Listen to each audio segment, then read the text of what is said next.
internet Dakar TV nuyu naa leen bu baax a baax di am mbégte jonawaat ak yéen waaye itam di gën a am mbégte di dalal sama invité tey bu doy waar bi nga xam ne moo di Gabrielle Kane kenn dootu leen ko présenté. donc tey doy waar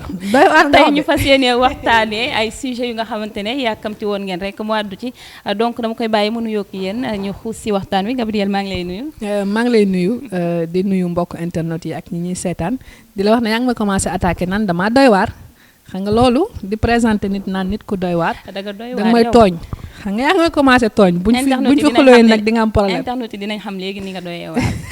waaw yàlla baax na. alors donc tey ñu fas yéene waxtaanee sujet yu am solo comme ni ma leen ko waxee léegi. bi si njëkk di l'affaire Sitor Ndour ak Adama nekk xale bi nga xamante ne moo toll ci 17 ans di ko duut baa xam ne da koo sàkku ginnaaw bi nga xamee ni rek doon na ko liggéeyal ca këram. Gabrielle ñu xam ko ci xeex ak yelleefu jigéen rawatina rek bu déggee kaawu viol jug ci taxaw ci dox ci wax si ba rek ñëpp di ci am mbégte tey bi nga njëkkee dégg problème boobu ban taxawaay nga ci njëkk am. non d'abord dañuy ñaawlu li ama parce que xam nga kilifa gu sàkku xale bu ndaw moom méttit lañ ci am ak ñaawlu loolu rek lañ ci mën a am di rafetlu tamit li nga xamante ne mooy liggéeyu takk der yi ndax def nañu seen liggéey ba ki nga xamante ne moom la ñu tuumaal tey caabi féete na ko ginnaaw di rafetlu liggéey boobu. di ñaan tamit képp ki nga xamante ne ni yaa ngi dox tànk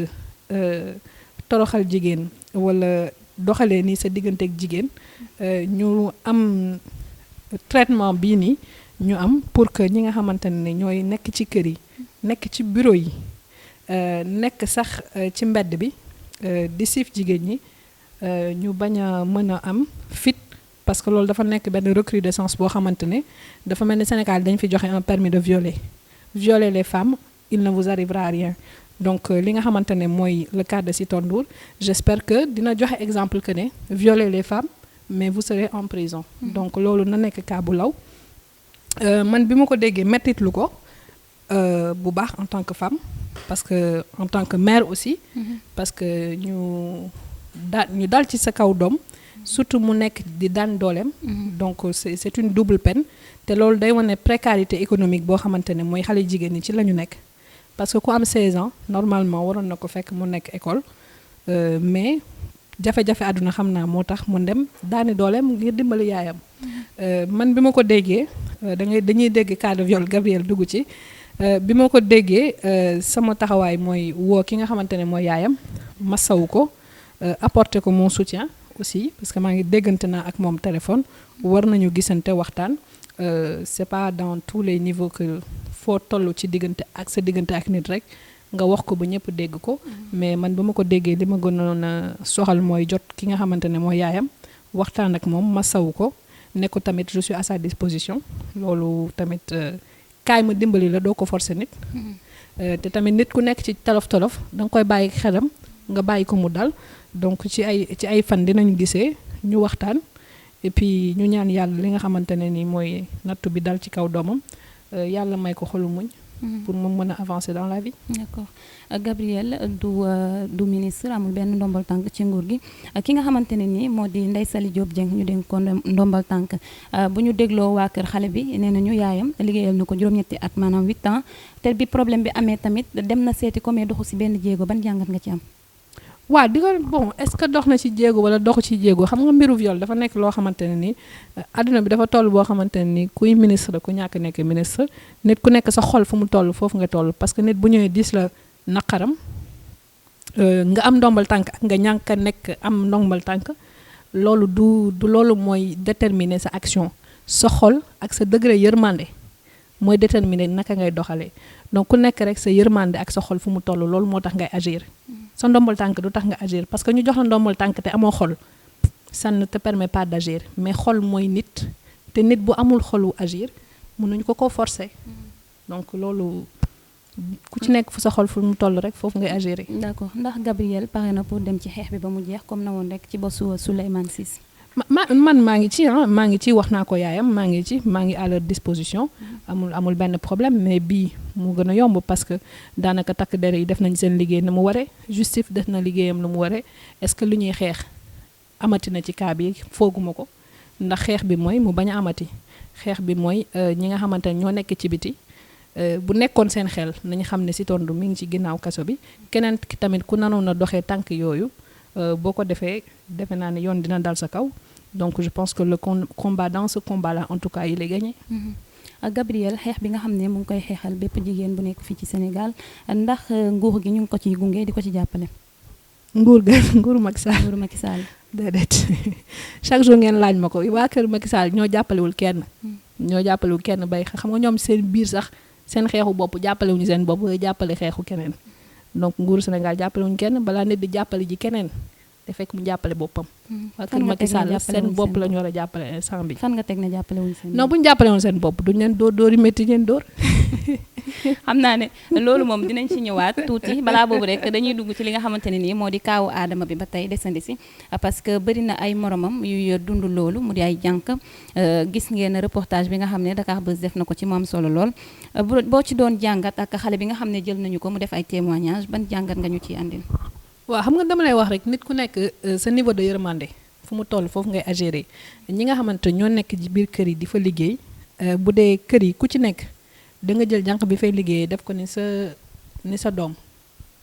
def ko ni sa xarit wala def ko ni sa bopp kon jànq yi liggéey ci biir kër yi du ñu am problème c'est que dañu nekk tey di jamono boo xamante ne nit ñi dañu tàmm di exploiter ki nga xamante ne dañuy xaw am tuuti pouvoir ci moom loolu nag du ki nga xamante ne moo am pouvoir politique di ko non loolu suñu société la ñun ci suñu bopp ñoo joxul ñi nga xam ne ñoo nekk ci biir kër yi di liggéey ci biir kër yi ñun ñoo leen joxul gëddu nit parfois dañuy foog ne ñoo leen gën donc yërmande defe naa ne xeex mën nañu xeex pour ñu am ay moyens mën nañu xeex pour ñu am ay politique publique mën nañu xeex pour ñu am des structures mais mënuñoo xeex pour nit ñi am yërmande yërmande nit ñi ñoo koy am mais nit ñi ci kër yi amuñu yërmande ci seen biir yërëmuñu ñi nga xam ne ñoo fay liggéeyee donc wax dëgg yàlla loolu lu ñuy mettitu la et puis ñu invité nit ñi ku ci nekk ci ñu rek nga xool sa morom xool ko ni sa doom te bu boobaa coow du am naqar yi ñuy dund ni du am et puis ñoom ñi nga xamante ne ñooy liggéey ci biir kër yi ñàkkul ñu ci jàng nañu organiser wu ci collectif qu'elle s'organise en collectif ñañu dem seeti ki nga xamante ne moom la ñu dénk kuréelu jigéen ñi kuréelu jigéen ñi ak ki nga xam ne moom la ñu dénk wàllu jigéen ñi nañu dem ci institution yi dem taxawal loo xamante ne ba. ndax loolu day wane ni da nga dégager say responsabilité si ñoom bañ leen gunge ci seen xeex bi nga xam ne ñu ngi koy xeex. non dama ne gis nga li ñu wax ne ne da ko màcc do xaaju moom luy sa soxla da nga koy jaamu kaay xeex sama xeex dama lay fekk ci sa xeex la ko ñoom ci seen biir il faut que ñu organiser wu aussi booloo ci ay kuréel. dem ci ñi nga xamante ne ñooy état bi dem ci institution yi jéem a régulariser seen bopp jéem a amal seen bopp benn taxawaay boo xam ne biir Sénégal képp kuy liggéeyu kër boo ñëwee ci seen kuréel di nga am benn protection boo am loolu ñoom ci seen biir ñoo war a am volonté boobu am ñu leen ci gunge man de pare naa pour gunge leen ci waaye man mi liggéeyul ci biir kër xaw ma seeni souffrance xaw ma seeni besoin du ma waane dem di ko taxawal parce que bokkuma ci. mais bu ñu ñëwee sollicité ma gunge leen ci amul benn problème. d'accord alors leer na naan ñi dañu ñëw rek ci li nga xamante ne mooy l'affaire Fatoumata Ndiaye Fouta Tampi sa fille laata loolu Gabrielle yan relation la am ak Fatoumata Ndiaye. aucune Fatoumata sama xaw ma ko on s'est vu une fois bi ma affaire doomam bi laa ko gis mais teewul jigéen la Haalpulaar la donc on a des relations dama koy séen mu may séen on n'a pas de contact. On a eu un contact boobu ba tey ñi ngi déggante de temps en temps mais on n'a pas des relations yoo xamante ne ni sama xarit la sama wala xaritam la mais tey yàlla def na ni muy sama mag may rakam donc yàlla def am lu ñu bokk muy nattu boo xamante ne tey dépassé nañ ko ñu ñaan yàlla bu mu amati parce que tamit man bu ma gisee ñuy jug di dem di gaañ beneen jigéen même su ma ko xamul damay jóg donc loolu rek moo nekk sama diggante ak Fatoumata Ndiaye Tampi. d'accord ci information yi ñu mujjee woon am nee nañu doomam mu ngi woon ci say loxo jamono ji ndax delloo nga ko yaayam. non delloo na ci ay mbokkam tey mi ngi ci retrouver wu donc nañ ko bàyyi mu retrouver wu moom ci boppam. d'accord xale bi waxtaan nga ak moom jubale nga ko waajuram jigéen. non waxtaan na ak moom waxtaan na ak yaayam nañ leen bàyyi dans la paix. parce que y a des familles yoo xamante ne am nañ lu gën a compliqué loolu seen biir. ñu bàyyi leen un peu à l'écart des caméras, à l'écart des réseaux sociaux, ñu bañ leen xawi seen sutura, ñu bàyyi leen ñu laver seen linge sale en famille. defe naa loolu moo gën. déglu nañu Fatoumata Ndiaye ci benn live bu mu doon def ak Mati Trois Pommes mu ne suñu gëmee li doomam bi wax dañu war a gëm li Adji Raby Sarr wax, lan moo si sa xalaat. waaw mais xam nga gëm-gëm moom chacun est libre de croire ce qu'il veut, ku nekk da nga war a gëm li nga ku nekk sa gëm-gëm kenn du la ko dicté, yow yaay gëm li nga gëm. donc loolu man mënuma ci sori parce que mënuma wax ne bu ñu gëmee kii nañu gëm kii, je veux pas m'avancer là-dessus. mais li ma nga wax rek mooy nit ku nekk da nga libre gëm li nga gëm et ku ci nekk ci ñun lucide nga. nee nañu wax bu feebaree na ko nopp yu koy dégg wér. donc ku ci nekk ci ñun defe naa ne am nga ay nopp yu wér. d'accord loolu rek la. Gabriel fan yi ñu weesu gis nañ ko mu am problème ak le neveu de Abdoulaye Daouda Diallo, fan la problème bi wundoo ak fi ngeen yem ni. non déjà loolu c'est un épiphénomène. c'est un épiphénomène, affaire de xale la te ñu bañ ci boole ki nga xam ne mooy Abdoulaye Daouda Diallo parce que man yéen da ngeen di jël nit ki rek di tudd turam. on n'est pas le gars xamuñu ko, donc le neveu de Abdoulaye Diallo. Kalidou Diallo wax leen Kalidou Diallo te bañ a wax le neveu de Abdoulaye Daouda Diallo. d'accord, alors lan moo doxoon diggante Kalidou Diallo ak Gabriel Kane. non mais loolu je pense que c'est dans la presse xam nga bu la ay nit ngembee ne la demal menacer Gabriel Kane. demal wax Gabriel Kane yor nañu ay photom yor nañu ay vidéo am muy def naka su dul noonu yow nga foog ne fi nga toog ak ki nga doon wala mbokk yi nga am war na mën a taxaw nga menacer nit de mort ci ay téléphone wala di ko saaga wala di ko yàq yenn it ci ko xam ne mosoo ko gis mosoo ko xam nga jël sa téléphone yàq ko lu mel ni xeme. dëkk bi tamit am na yoon te ba ñu demee ci takk der yi dem ci yoon wane nañ ne Sénégal yi am na yoon. donc li dox sama diggante ak moom ci boppam mu reconnaître que ne da doon tiitalaate rek waaye man li ma tiital yombul. donc mu jéggalu ma jéggal ko ma ne jullit laa sañ naa nit ne ma baal baal ko. nga baal ko. donc bi ma jéggal booy ma baal ko. loolu rek la. dafa juum mu jéggalu ma baal ko, jullit moom day jéggale rek. mais en attendant wax nañ ne après tabaski dëkk bi dina wàcc ba zéro ñu génne ay vidéo Tunkara mu ñàkk fayda mi ñëwati. ne bu législative passé dina génne samay vidéo Tunkara man dama ñàkk jom te man damaa xamul sama taat lu mu jotee ak politique. yaa ngi xaar ay say vidéo man Tunkara dafa ñàkk fayda xam nga li ma métti mooy booy bi dafa ne bu tabaski bi passé dëkk bi day wàcc ba zéro ñu génne samay vidéo tabaski bi passé na dëkk bi wàcc na te gisuñu samay vidéo. lan moo wàccee dëkk bi. mbënn bi législative yi lépp wàcc na. waaye sama sexte bi wàcceewul dëkk bi ba tey dafa am ñu ma ko doon menacé bu tabaski bi passé dëkk bi dina wàcc ba zéro. Gabriel xelam dal na quand même parce que deful lu ñuy génnee ay. dégg nga ma ne la Tunkara mu ñàkk fayda mi nee na bu législative bi passé dina génne sama vidéo moom xam nga dafa ñàkk fayda ndax góor gu toll ni moom toog di lijjanti ay taatu jigéen naan dinaa lijjanti te man maa xamul sama vidéo man lu mu jotee ak législative. sama sextape ak législative yi après législative mel ni man sama yoon da cee nekk man je lui donne l'autorisation. lan moo dox sa diggante ak Tunkara. ñàkk jom rek teg jigéen ñi bët xam nga réew mi dafa bëri góor ñu ñàkk jom teg jigéen ñi bët xëy ci jigéen ñi di diw ñàkk jom dafa bëri góor ñu ñàkk jom. léegi nag moom Gabriel ay noonam dafa mel ni da leen am en face nii nëbbuñu ko. man du ma xeexu ginnaaw de man su ma xeex ak ni damay xeex ak yow ba nga xam ne xeex naa ak yow je ne me bats jamais contre les gens en mettant un foulard. bu ma la bëggee di nga xam ne bëgg naa la mais bu ma la bañee da nga xam ne bañ naa la. Tunkara dafa ñàkk fayda bu amee ay vidéo Gabriel yoo xam ne sextape la ndax sextape bu mën na ko partager ñëpp am ci ku nekk force sa bët wala du loolu. d'accord jox naa la autorisation nga maye ko Sénégal ñëpp am ci ñi ci bëgg a bànneexu ci ñi si bëgg a jéppi ma ci mais defe naa ne sextape Gabriel moom day xaw a metti trop. mu nga doy waaram gi ma leen doon wax moo ngi nii waaye dañuy. non mais attends yow ñoom dañu foog ne man li ma tiital dafa yomb. man fi ma dindi sama jupe ak sama sër dafa yombul di ba ñëwee menacé sa sextape sa photo nii mën nañu am ay photo man j'ai fait des photos yoo xamante ne nii c'est des photos d'art yoo xamante ne je suis quasiment nue je les ai faites mais ñoom pour ñu jot ci day metti de mais sextape man ak góor ba ñi ma ci limal ay ministre nañu ci dem ak maa wóolu sama bopp kan jàllu bari naa wax waaye gàtt naa tànk li may gis yëpp sama kër laay toog daw ma fenn waaye pour ñu ne Gabriel gis nañ ko fenn ak diw muy def lii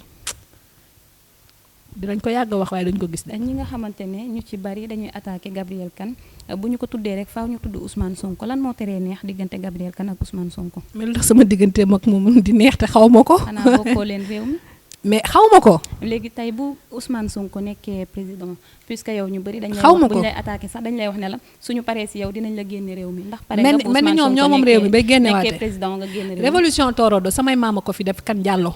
ku ma génnewul ci réew mi doo ma fi génne. yaa leen fi gën a yeewu daal. déggoo li ma la wax révolution torodo ñoo ko fi indi fii ñoo fi njëkk a résister kenn résisté wul avant samay maam donc ku ma fi génnewul doo ma fi génne ak koo mënti doon muy Sonko keneen ak keneen min ko mi Haalpulaar waa Matam laa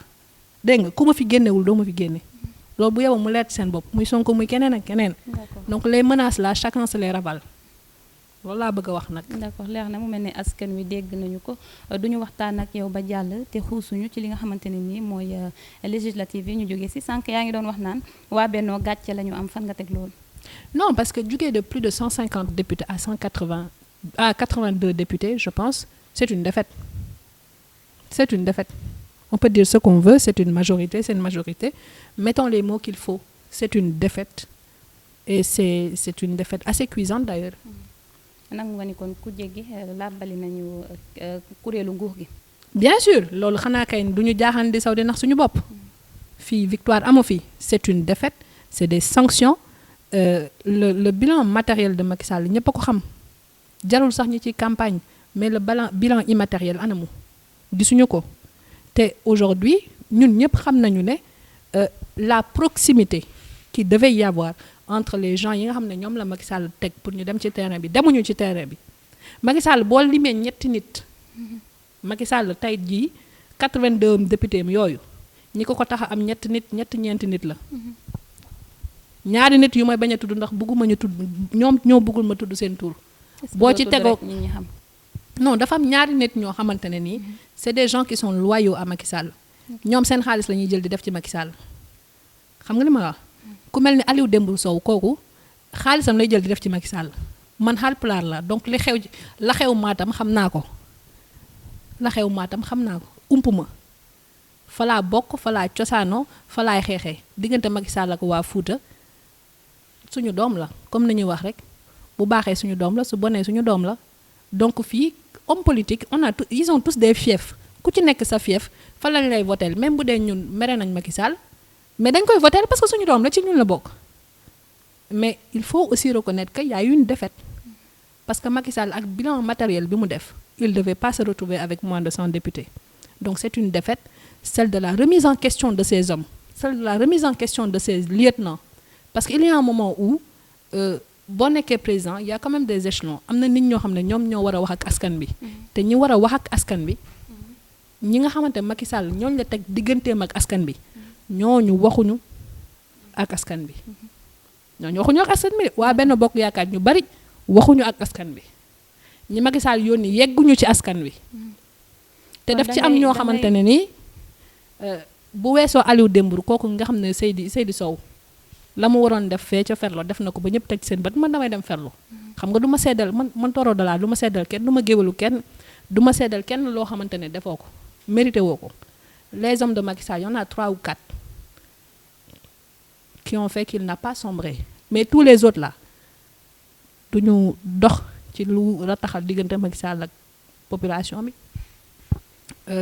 lu ñu leen jox pour mu yegg ci population bi du yegg ñenn ñi mën nañu fen ci ay kilifa. kon da ngay confirmer li promoteuru lamb bi di Gaston Mbengue wax. mais confirmer non mais attends mu ne Macky Sall ñi muy liggéeyal dañu ko war looloo tax ñu am défaite. du war sax dafa war a ut ay collaborateurs yu bees ku si mel ne Boun Abdallah Dionne ndax ñooy liggéeykat yi. non xam Boun Abdallah Dionne xam nga lan la il faut dans la vie aussi savoir se remettre en question Macky Sall ci boppam moo bëgg s'entourer de vieux. tu peux pas gouverner un pays de jeunes et t'entourer de vieux ñi ko wër yëpp ay màgget lañu boo xoolee cabinet ña fa nekk ñëpp ay mag lañu. et puis tu veux avoir des politiques publiques pour des jeunes tu veux avoir une vision boo xamante ne ñooñu dans 10 ans ils sont plus là nga bëgg ne ñooñu ñooy xalaatal dans 10 ans ñun li ñuy def loolu aussi nañ koy waxante dëgg mais ñi nga xamante ne moom la yónni pour ñu dox la digganteem ak askan bi ñooñu doxuñu seen wareef ils n'ont pas fait le job il y en a très peu il y a quelques-uns d'entre eux ki ci mel ni Malick Sall tey Matam bu ñu ko gañee Malick Sall moo tax dew ma fa campagne ma fa mais man mii dama fay dem di fa def social di fa équiper ay dispensaires Daabe Odé ji suñu dëkk la Matam la bokk man maa ko équipé donc population ba lañ fa soxla ak jël tolof yañ fa amee man xam naa ko Podor gee ngay wax bokki Jalube fa Ablaye Daouda Diallo nekk maire seen dispensaire bi man maa ko équipé donc xam naa li nekk ci monde milieu rural bi donc Macky Sall ay lieutenant ñoom ñoo deful le job ils ont pas fait le job et daf ci am ñoo xam ne dañoo mën a fen on gère on a géré on a fait monsieur le président ils viennent vous dire qu'ils ont géré des situations ils ont rien géré et c'est des gens qui manquent de courage et qui sont d'une lâcheté mais exceptionnelle je n'ai jamais vu des hommes aussi lâches que certains d'entre eux dama lay wax te li ma lay wax nii je le dis en connaissance de cause il y en a qui sont d'une lâcheté extraordinaire ci ñuy wër Macky Sall ils sont d'une lâcheté extraordinaire donc soit ils le voient tant mieux ils le voient pas et ben là ñafal yi du ma mën a ñafal yi dinañ leen ñafaat ñu xam. mu nga ban jàngat nga am ci sortie yu bari yi nga xamante ne Mimi Touré def na ko ñëpp di naan dafa tuutal boppam tuutal. ñoom sortie yi la ñu war a bàyyi te liggéey. dañoo war a bàyyi sortie yi xam nga lan la faire de la politique ce n'est pas être là à faire des conférences tous les 4 matins à minuit en fait c'est pas ça. tey kii conférence de presse minuit kii conférence de presse 11h kii conférence de presse minuit mais en attendant la population les besoins dans le milieu rural les besoins dans la banlieue personne d'entre eux autant opposition que pouvoir kenn tontu wu ci de parce que ku ci nekk ci ñoom yaa ngi calculer ndombal tànk ya nga war a am siège ya nga war a am mais en attendant les besoins de la population sont suspendus depuis kañ la woon sax man je pense que depuis ñu def les élections pour les maires boobu ba tey nit ñi amuñu jàmm léegi nag bu liy passé dañuy jëm ci le 3e mandat bi nit ñi duñu am jàmm en attendant c'est les besoins de la population qui sont pris en otage et ça c'est lamentable c'est lamentable. D'accord. Récemment gis nañu seen siège ba bi ñu doon amal conférence de presse yi nga xam ne am na fa saagakat bi gën a mag ci Sénégal muy Kaliphone ñu jël ko dugal ko seen biir ba mu saaga fa ay reporters ñu jot fa jàppante ndax Gabrielle Kane rafetlu na loolu. non mais xam nga li ma la wax mooy seeni conférence de presse la ñu war a bàyyi te dem liggéey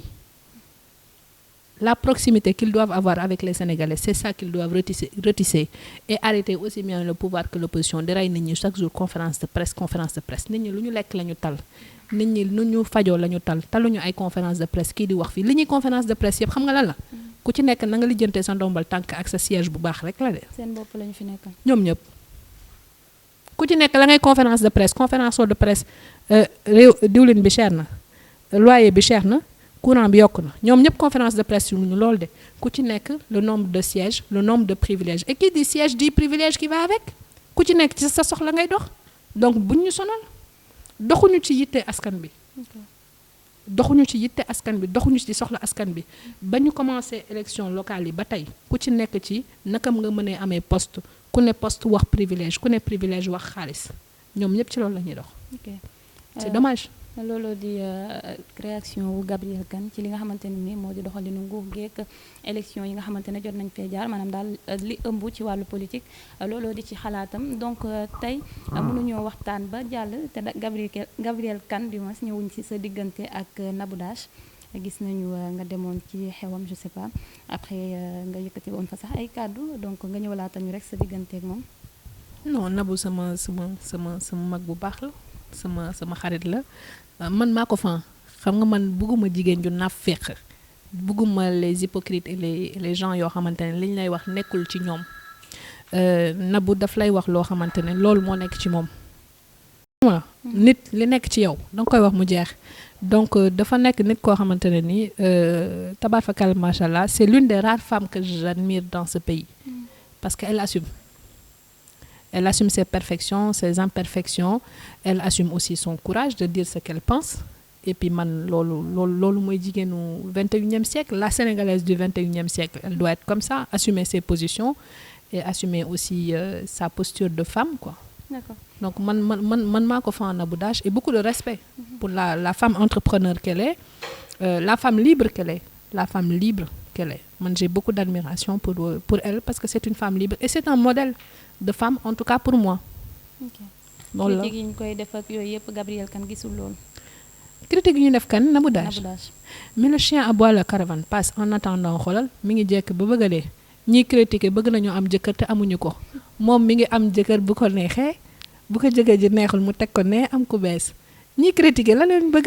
ñi ngi koy critiquer moom bu bëggee am jëkkër ji bu ko neexul mu teg ko fee indil beneen gaan bu bees donc critique yi ça donne à quoi. gis nañu vidéo bi nga xam ne ñu ngi koy tasaare booba mu ngi sëy ak Ndiaw Fall ñu naan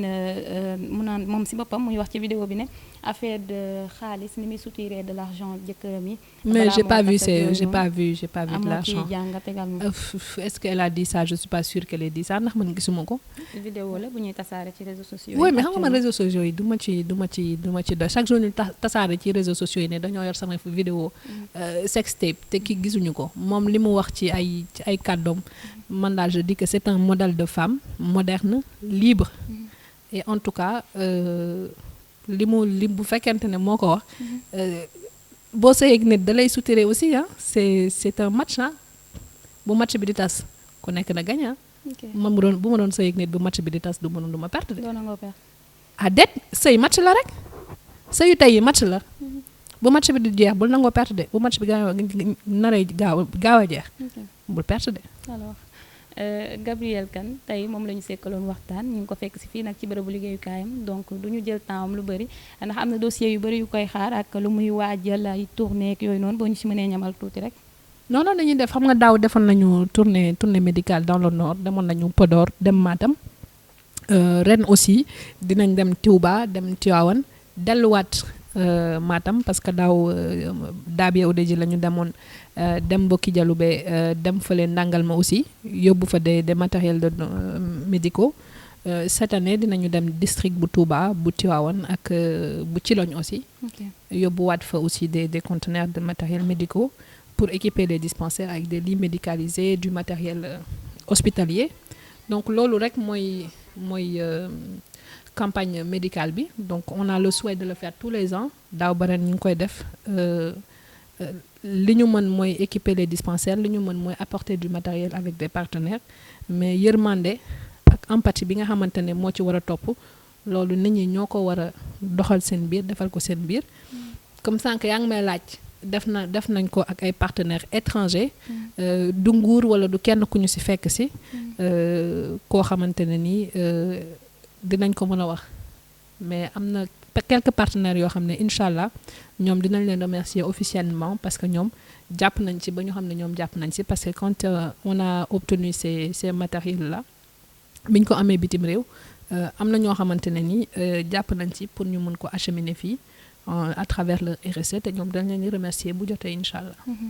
lan ngay tàggatoo ak internet yi nga xam ne ñoo ñu seetaan. bon di la remercier bëgguma woon wax ci cas bi parce que xamoon naa li la fi indi comme nee nga damaa lëj mais amul problème. da nga doy waar mais lu tax ma doy waar. déjà ni ngay tontoo ni ngay waxee ñëpp dañ naan Gabrielle voilà loolu il faut ñu ñëw si ñëpp dañ naan Gabrielle dafa ñàkk teggin amul kersa buy wax ak nit ñi surtout buy wax ak mag ñi lan ma waral loolu. kan laa fi mës a saaga man. je sais pas nit ñi ñoo koy. non est-ce que une fois j'ai insulté quelqu'un dans ce pays. musuma saaga kenn musuma xas kenn mooy kay li may wax damay jaar ci digg bi nekkuma fi di masla wala di ndëppal nit ñi def di nekk di masla di ndëppal di wax lu amut parce que nit ñi dañoo bari di wax lu amul. dañoo faux. mais les gens sont faux comme pas possible fausseté nit ñi moo tax Macky Sall ñàkk législative yi de xamul tax ñi ko war ñëw faux les gens autour de lui sont d'une fausseté incroyable.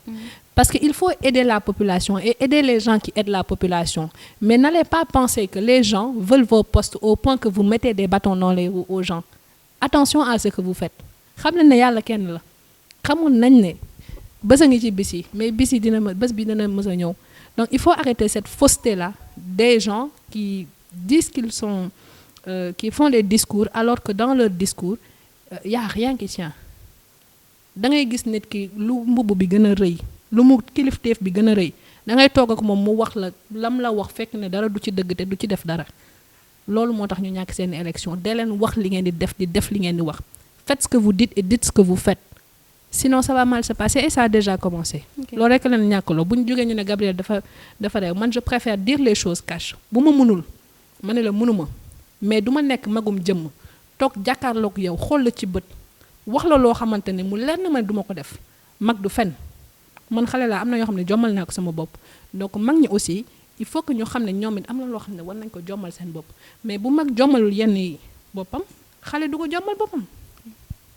donc loolu rek mais man ñàkkuma teggin saagaw ma fi kenn xasuma fi kenn menacé wu ma fi kenn sax génne ay sextape man loolu yëpp defuma ko. mais te sax def ma ko est-ce que sextape bi tamit tiitalu la xawul a tiital parce que depuis ñu wax ndaw sextape bu xumba. mais sextape bi koy xumbuloo lan moo koy xumbuloo. waa léegi wala vous avez l'autorisation express comme loolu rek moom ku ko yor rek génneel. du ma la plainte du ma la def dara ku ci bëgg rincer wu lay tu te rinces lay mais malheureusement pour vous vous l'aurez pas la sextape parce qu'elle n'existe pas.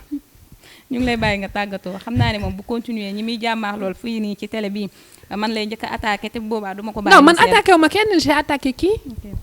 ñu bàyyi la nga tàggatoo. non kii j'ai attaqué xam nga yow tu xamante ne yaa ngi wax boobu ba tey yaa ngi kaw Macky Sall moom bàyyi woo leen xaw ma lu ñu la def. non mais j'ai pas bàyyiwuma leen c'est que en fait je n'aime pas nit mag du jaaxaan di saw. Il faut aussi se dire la vérité. C'est une défaite lamentable. Passer de plus de 120 députés à 130 députés à ça 82, c'est une défaite lamentable. Et puis aussi, parfois, il faut se remettre en cause. Dafa am ñoo xam ne bëgguñu remettre seen bopp en cause. te defe naa ne ça fait 3 ans maa ngi ci réew mi am na lu ma ci xam am na lu ma fi xam tuuti am na lu ma fi def tuuti. Donc, l'heure aussi est au bilan, à la remise en question même de la part de Gabriel. Man du ma def politique mais xam naa ñuy politique. ku ci fen mën na da ngay fen ku ci deful li la wax mën na defoo li la war. Gabriel instant bi bu doon tànn président am kan lay tànn pour 2024. statu quo xaw ma sax kan mooy candidat. loolu dinañ ci ñëwaat bu élection yi jegesee ñu ñëwaat. ma xanaa Macky Sall di rek candidat. bu Macky Sall nekkee candidat. ma ne Macky Sall bu nekkee candidat ma votel ko. d'accord mu ngoog leer nga ak. ne doo ko ba num ni non dama lay wax Macky Sall bu nekkoon candidat ma votel ko. sikk na de waaye ci ñun la bokk mënuma koo dindi man maanaam laa bokk. mais même bu fi deful dara même bu fi liggéeyul. bu fi Macky Sall liggéeyul. dama lay laaj même bu fekkee liggéeyul parce que askan wi gisuñ nee nañu gisuñu seen bopp ci li nga xamante ne moom. mais man léegi du maa ngi lay wax li ko tere man maa ngi lay wax je te dis que s'il était candidat je voterai pour lui mais nee naa ña mu teg ci digganteem ak askan bi defuñu li leen war son bilan matériel est exceptionnel nañ ko waxante boo génnee xam ne liggéey na. mais il a un défaut de communication ñi mu teg ci digganteem ak askan bi waxuñu ko dëgg ils disent qu'il gère rien du tout dañuy fen lu ñu leen jox ñu dugal ko ci seen poche yi dem toog ñii di jënd ay kër ay terrain di ko def ci seen turu doom ñii di dem ba Seychelles di fa ubbi ay compte loolu yëpp yëg nañ ko ci réew mi dañoo ne patt rek duñu ay renseignements généraux waaye am na ñoo xam ne nag sama classe gi dañuy sol seen daal dugg ci dëkk bi lu ne xam nañ ko waaw mais bu boobaa nag tu te remets en question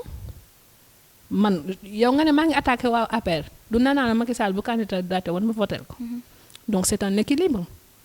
nit tamit doo ko gëm rek à 100% nga faj lu bon ci moom nga ne noonu la lu baax ci moom il faut dire ce qui ne va pas ce qui ne va pas c'est les hommes autour de lui et le manque de femmes qu'il y a autour de lui xanaa dafa wóoluwul jigéen ñi te mandaam bi balaa mu koo jeexal na jox jigéen ñi yenn droit yi balaa moo dem parce que tamit dans la vie il faut avoir un courage politique Ablaye Wade defoon na ko fi bi mu ñëwee parité bi moo ko fi indi Macky Sall à part nationalité bi 2012 joxuñu fi dara lu mu amul courage politique jox ko jigéen ñi balaa moo dem dina metti de et il est tenu de le faire parce que bu ko deful on aura des lendemains sombres pour les droits des femmes dans ce pays. ñu bàyyi la rek nga tàggatoo ak internet Dakar Buzz bi. Dieu merci xam naa ne taw bi c'était compliqué démb c'était compliqué aujourd'hui di jéggalu par avance bu fekkee wax naa fi ay kàddu yu xaw a doy waar dafa fekk ne je suis pas dans une posture di nëbb nu ma mel man nu ma mel bis bu nekk